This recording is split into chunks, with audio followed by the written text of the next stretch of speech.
Guys, जय श्री राम। आप सभी का मेरे ब्लॉग में स्वागत है। आज सोमवती अमावस्या की पूजा है।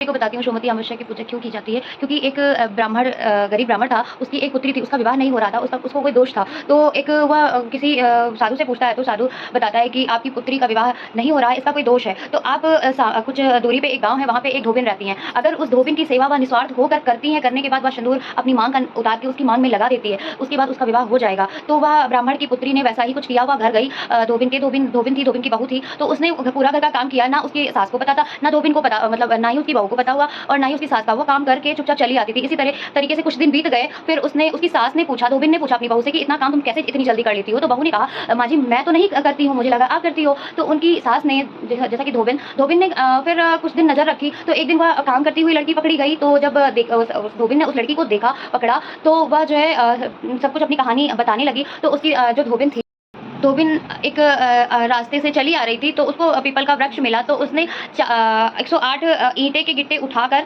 108 फेरियां दी।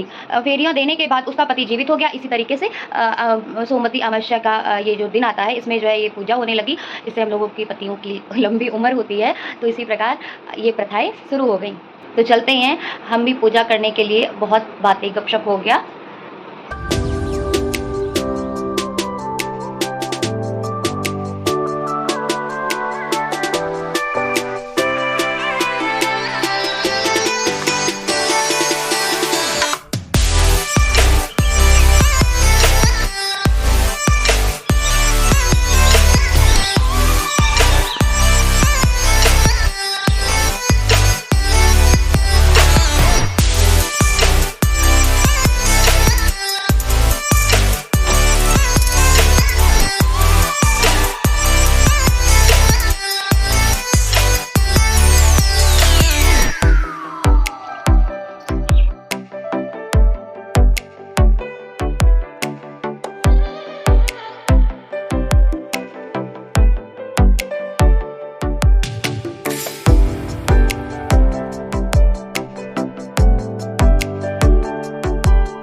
गाइस, आज के लिए इतना ही।